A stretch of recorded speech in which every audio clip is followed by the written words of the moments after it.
Welcome back to my YouTube channel. So आता आम्ही निघालेलो आहे सुवर्ण हनुमान मंदिर, जे आमच्या जवळच आहे. आज हनुमान जयंती असल्यामुळे आम्ही त्या मंदिरामध्ये चाललेलो आहे पाया पडायला.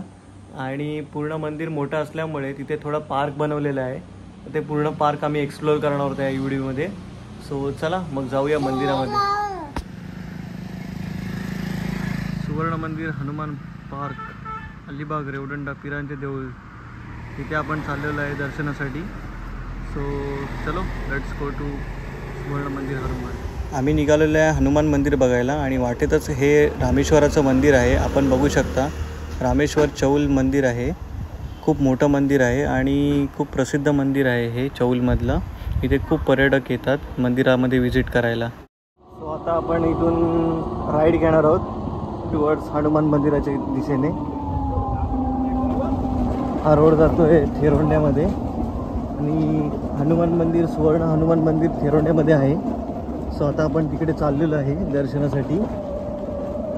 हा शॉर्टकट रोड आहे. चौलवरून आपण निघालेलो आहे आणि जरा थोड्याच अंतरावर आपल्याला हा राईट लागलेला आहे. आणि इथून आपण आता हा सगळा पूर्ण गल्लीचा रोड करत सुवर्ण हनुमान मंदिर बघायला चाललेलो आहोत. थोड्याच अंतरावर आपल्याला सुवर्ण हनुमान मंदिर आहे. तिथे नवीन मोठं पार्क बनवलेलं आहे. ते आता आपण एक्सप्लोअर करणार आहोत या व्हिडिओमध्ये. सो स्टे ट्यून दिस व्हिडिओ. आता आम्ही चाललो आहे सुवर्ण मंदिर बघायला आणि थोड्याच अंतरावर सुवर्ण मंदिर आहे. सो चलो लेट्स गो टू सुवर्ण मंदिर. मंदिरामध्ये एंट्री करतावेळी हे असे हुबेहूब असणारे स्टॅच्यू आहेत. हनुमानाचा स्टॅच्यू, मावळ्याचे स्टॅच्यू, असे हुबेहूब स्टॅच्यू इथे आपल्याला बघायला मिळतील. आणि खूप अप्रतिम मंदिर आहे हे आणि नवीनच मंदिर झालेलं आहे थेरोंड्यामध्ये. हनुमानाचं मंदिर आहे आणि अप्रतिम मंदिर आहे. आपण बघू शकता की इथे खूप मोठा एरिया आहे आणि सगळे मावळेचे स्टॅच्यू आहेत. इथे मंदिराची एंट्री आहे. इथून आता आपण मंदिरामध्ये एंट्री करत आहोत. हा मंदिराच्या पायऱ्या आहेत आणि पायऱ्या चढून आता आपण मंदिरामध्ये एंट्री करत आहोत. हे खूप मोठं मंदिर आहे. आतमध्ये आपण बघू शकता की हा मंदिरामधला पूर्ण गाभारा आहे, बघू शकता. आणि मंदिराच्या बाजूला असं पार्क बनवलेलं आहे. सगळ्या गायी वगैरे आणि सगळ्यांचे चलचित्र असे दाखवलेले आहेत. बघू शकता की वेगवेगळ्या प्रकारचे इथे मूर्तिकार आपल्याला बघायला मिळतील. साधू संत, मावळे, असे गावाकडची जी कशी परिस्थिती असते ते आपल्याला इथे बघायला मिळेल. हा महिषासूर आहे. इथे हा घोडा दाखवलेला आहे. इथे हा नंदी आहे.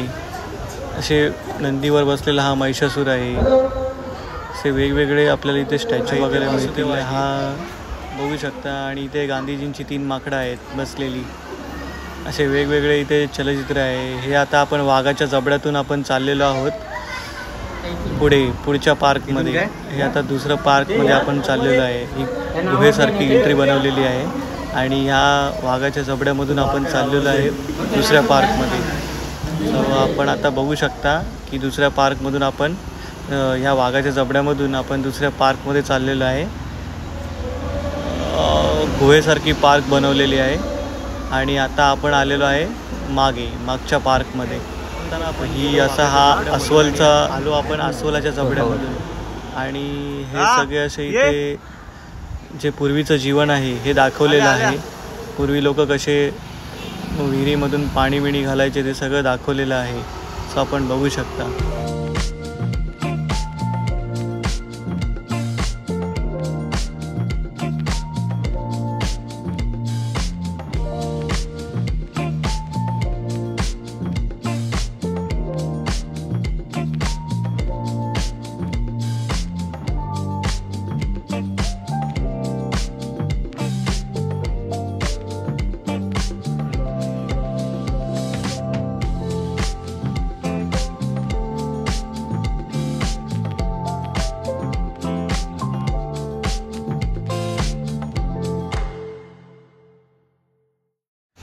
इथे नावी आहे. नावी केस कापत आहे आणि बाजूला मंकी आहे. मंकी दाखवलेला आहे. इकडे पण हा मंकी आहे. तो बघत आहे की कसे केस कापतायत ते. सो खूप मोठा पार्क आहे आणि इथे खूप मोठ्या मोठ्या मूर्ती आपल्याला बघायला मिळतील. सो अलिबागमध्ये प्रथमच हा पार्क बनवलेला आहे. आणि खूप सुंदर आहे. आपण विजिट करू शकता. जर अलिबागला आलात तर अलिबागपासून एक 8 किलोमीटरच्या अंतरावर थेरोंडा गाव आहे, तर तिथे हे मंदिर आहे, तर आपण नक्की विजिट करा. धन्यवाद.